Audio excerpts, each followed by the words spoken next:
Hello, my name is Mateo. I am a mechanical engineering student at Northeastern University. I'm here to talk about a book today.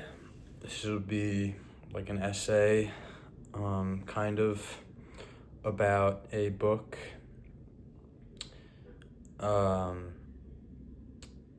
And yeah, that's the main function of this video. It is to be kind of like me talking at you a little bit. Like it's just gonna be me, like, fair warning. We stay in this room and it's me talking the whole time. And it might, I guess I didn't realize how this is like a couple rounds into recording. I didn't realize how long these videos were gonna be. It might be kind of long if you aren't, if you aren't down for the whole thing. So, but yeah. Anyway, I hope you like it. Yeah. So, I think as a STEM major or someone in the field of science, it's really important to keep in contact with books and with art and that side of things. I think it's really easy to kind of separate these two halves, math and science, art and philosophy. But I think that is a fundamental misdirect. Art frequently uses math, and is inspired by math, and science and the scientific process directly comes out of philosophy, and neither of them would be here without, having a lens through which to view the world, which comes from art and that whole side of things. I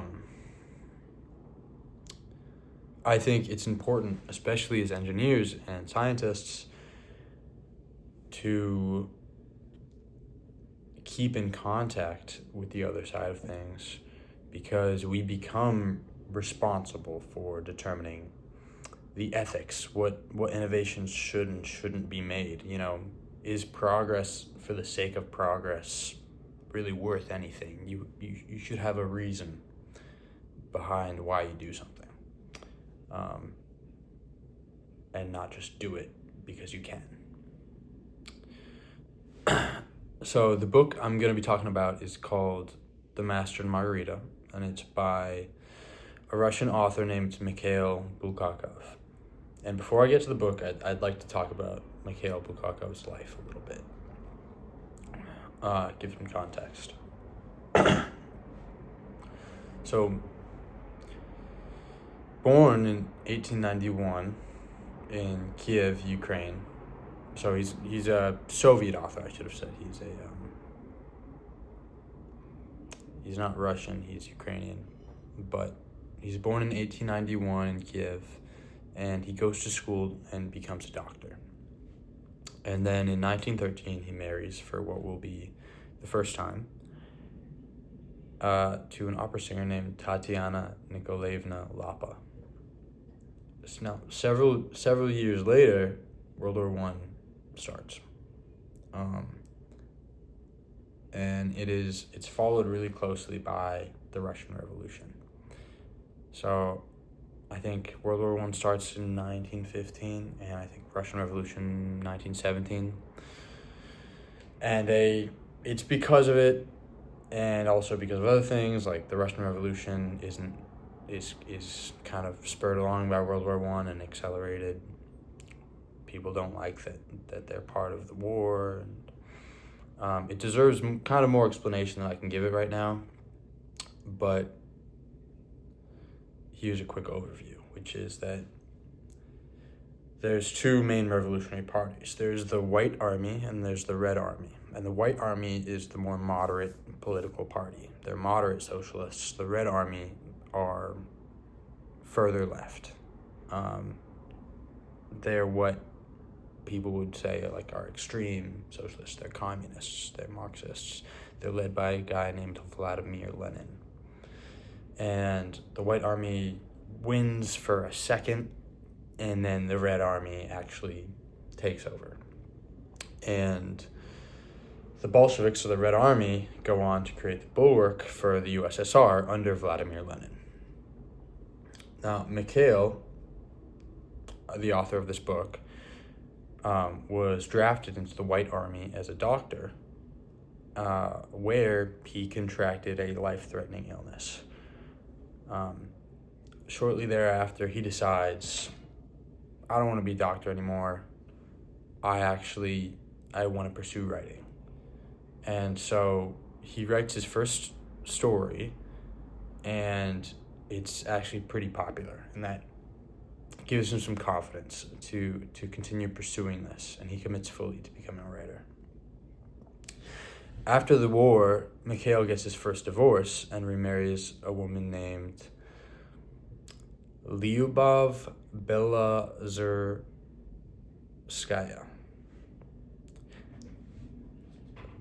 So Mikhail lives in Moscow with his wife and continues to write with his second wife, and writes, gathering experience, acclaim, and notoriety. His work was often satirical, and in the new Soviet Union, led by hardcore socialists who demanded compliance, satire wasn't always welcome.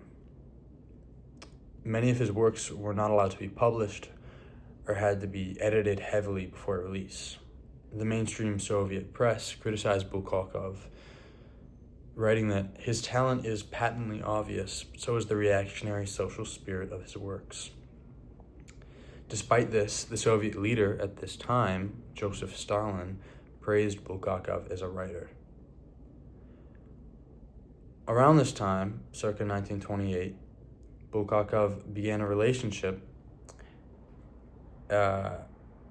with a married woman, Elena Sergeyevna Nirenberg, and is speculated to also have begun work on the Master and Margarita. So Bulgakov continues to have an antagonistic relationship with literary critics, and eventually he's really struggling to make ends meet. He's not making a lot of income, and he's struggling to support his family. And he writes a letter to the Soviet government, and he asks them to be allowed to immigrate out from the USSR. This leads to an in-person meeting between him and Joseph Stalin, after which he is offered a job as the assistant director at the Moscow Art Theater. So he's able to kind of like, he gets this job speculatively through this kind of relationship with Joseph Stalin, who has been a fan of his work, but whose work also ironically is like very satirically, not always in favor of the government which Stalin runs. So it's this weird position. In 1931, Elena Nirenberg, this woman he's having an affair with, decided that she and Bulgakov's relationship has to end as a function of her husband finding out. However, in 1932, they would meet again, and after both of their marriages were dissolved, they immediately remarry each other. So 7 years later, in 1939, Bulgakov went blind and recognized that he's dying. In the following months, he dictated the final revisions for the Master and Margarita to his wife, and Elena, and the two worked on it up until 2 weeks before his death in 1940. The novel, however, was only published in a censored form over 2.5 decades after the death of its author, and in a new Soviet Union led by Leonid Brezhnev in 1966. This final release came as a result through persistent attempts to publish by his widow, Elena Nierenberg. So that was the life and death of kind of both Mikhail and the Master and Margarita. I guess the life of the writing and publication process of the Master and Margarita.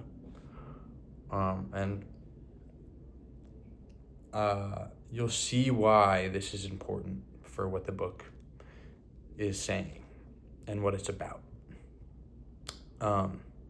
So the title, The Master and Margarita, refers to two of the book's main characters. One is called the Master and is only called that, and one is called Margarita. The Master is a writer who met Margarita, a married woman, on the street one day. The two start an affair, and the book is in part a love story of the two of them. Another central figure to the book, however, is the Professor Woland, which is a loose alias for the devil, who, after arriving in Moscow, creates havoc with his entourage towards the city's artistic elite. The novel mainly revolves around these two stories, which intertwine and become inseparable as the book continues. Also, less in focus is the story of Homeless, a writer who we are introduced to early on, and the story of Pontius Pilate, which is shown in dreams, manuscripts, and retellings. So Pontius Pilate, if you don't know, is the Roman authority in the Bible who persecutes Jesus Christ and sentences him to be crucified. So he's like in the background, kind of these people having visions of him. The devil is retelling stories about him. So as you can kind of might have observed, this book is kind of hectic, and it's not very shy about it. There's a lot going on. It combines elements that are autobiographical, that are fantastical, religious, that are political. It often feels absurd, and it maintains a strong presence of comedy throughout the entire book. Through all of this going on, through all the different narratives and the different themes, I want to focus on what Bulgakov is saying about artists and their ability and responsibility to talk about authority and talk about the truth. And say what they think, and be grounded, be truthful, be connected to what is happening on kind of the ground level, instead of becoming separate from all of that. And it'll be clear what I mean. One recurring theme is art. All of these contemporary Russian characters are in some way artists or connected to art in substantial ways. The alias that the devil takes on, for example, is a traveling professor of dark magic, and he performs at a local theater. The Master is a writer, and Homeless is a poet. Some of the locations which the scenes in the book take place in are an art theater, a cafe dedicated to artists, an insane asylum, which we will talk about. The book is not only critiquing the Soviet Union, but also how many artists chose to live in and profit from adherence to that Soviet Union's demands. It's important to note here that Bulgakov was not necessarily exempt from profiting from this critique himself. Complicated sentence. All I'm saying is,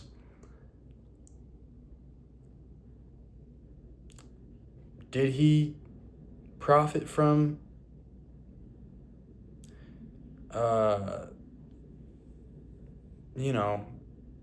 being nice to the Soviet Union as well? A little bit. Which is kind of what he also critiques in this book.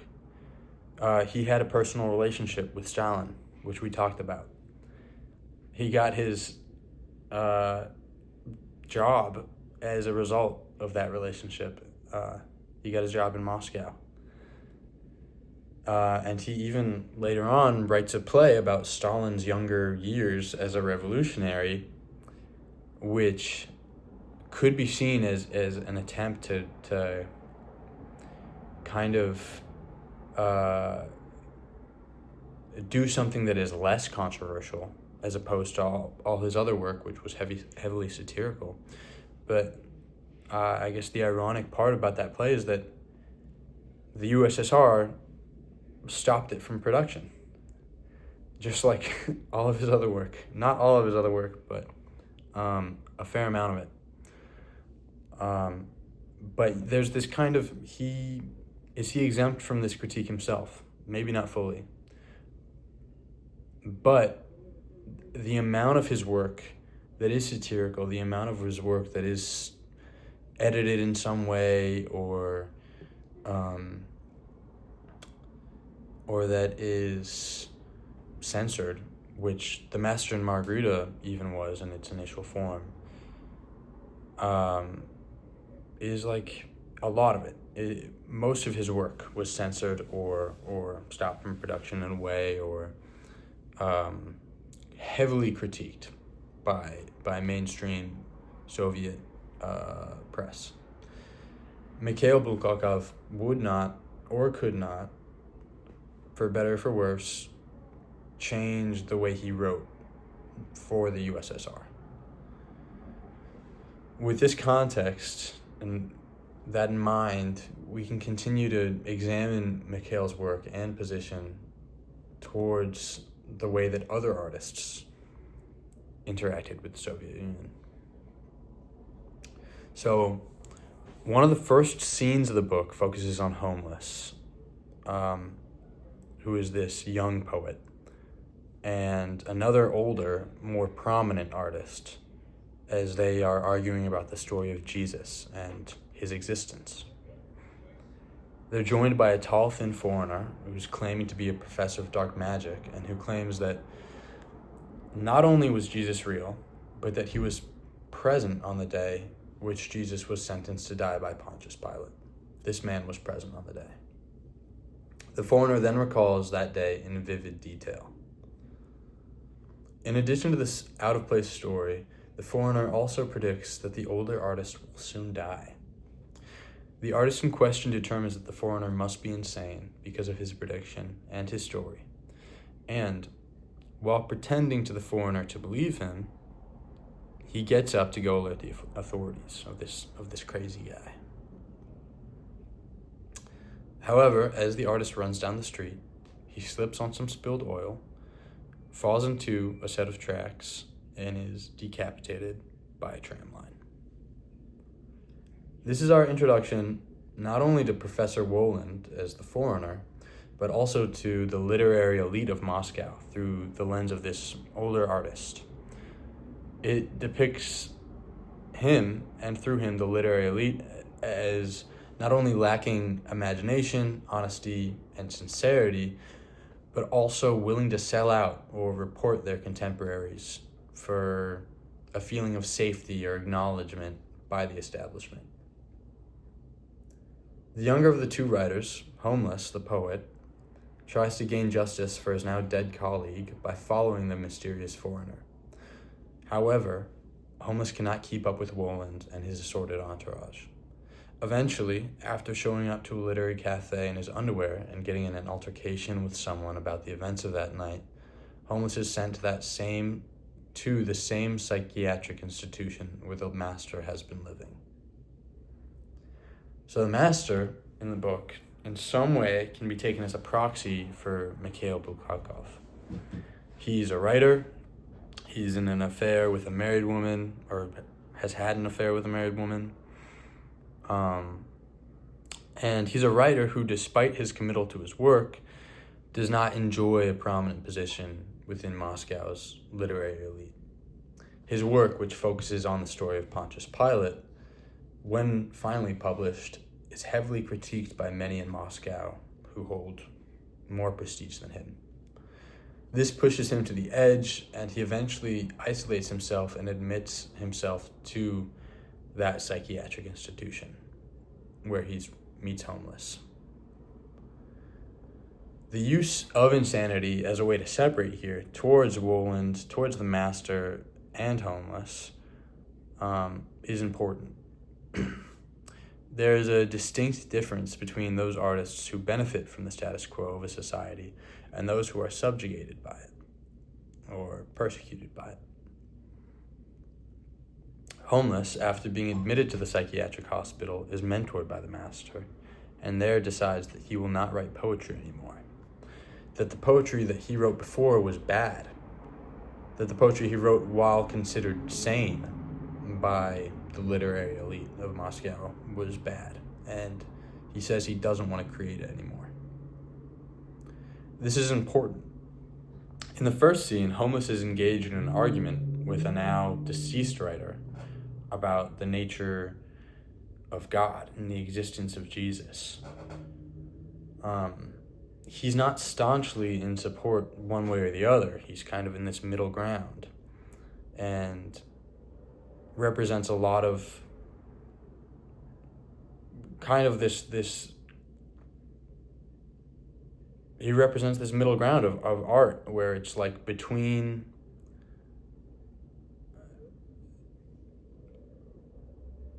something that is material and measurable and something that is arcane, immeasurable. And he's talking with this guy, this older, influential, prominent artist who's making this point that, like, hey, this is what the evidence says, this is what reason says, this is what logic says. And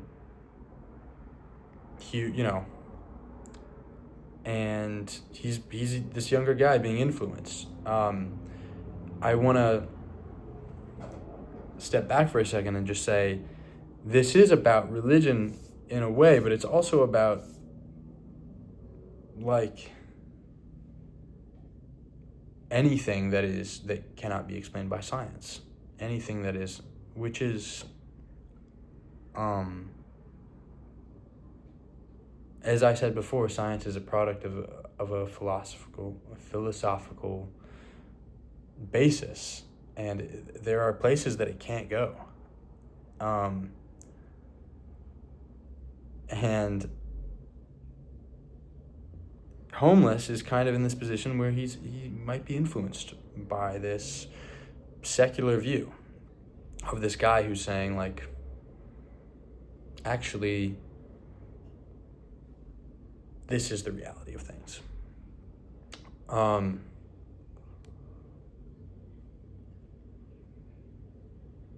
This contrasts, however, with how he interacts later with the master in the insane asylum. And it's not a mistake that happens in an insane asylum. These two guys are seen as insane by the general public, but they're having a sincere conversation about their art and what they believe. And this leads to Homeless's decision that he's not going to write poetry anymore. Not that he won't do any sort of art anymore, but just that poetry is not what he wants to do. And in general, this book focuses on what artists do when they're pressured under power. It's not a mistake that this novel has heavy religious elements, or that the first conversation we're privy to is an argument between the evidence behind the existence of Jesus, about the evidence behind the existence of Jesus. Soviet Russia was a secular state, and there was little respect for those forms of thinking which placed emphasis on the immeasurable or the immaterial. The novel examines closely when we perceive others to have gone too far in pursuit of a truth, and how that perception is heavily impacted by our own comfort and what might threaten it. The Professor Woland, beyond the involvement in the death of the initial old artist, continues to terrorize the prominent Moscow art culture. He hazes the Moscow community at the local theater and moves into the now decapitated writer's apartment, kicking out the adjacent writer who lives there. He participates in burning down an artist cafe. He takes advantage of the government's dislocated and punitive structure to do all of this. The Soviets' unwillingness to believe in the devil or the arcane or anything beyond what is scientifically explainable allows the devil to continue to run rampant in Moscow. Despite the devil's hazing of the Moscow artistic community, it should not be taken that the devil and the subsequent entourage are adverse to artists or have an anti-art agenda in Moscow. Again, there's a line drawn between the two types of artists. Towards Margarita and the Master, they actually take a very amenable approach. This brings me to my next point. The devil and his entourage are not necessarily antagonists in this book. If anything, they serve as a reminder of what might happen to an artist that betrays their beliefs for what is easy. Though it has heavy religious elements, like both its devil and Jesus figures, it has too much sympathy and interaction with its devil figure to be regarded as a purely Christian book. Near the end of the book, a figure from heaven discusses the fate of the Master and Margarita with Woland. The figure from heaven asks that Professor Woland guide the Master and Margarita, not to hell or to heaven, but to a third option, which represents peace. Woland does this willingly. Before doing so, he points out to the heavenly figure that without the devil's purpose, his opposition would have little to do.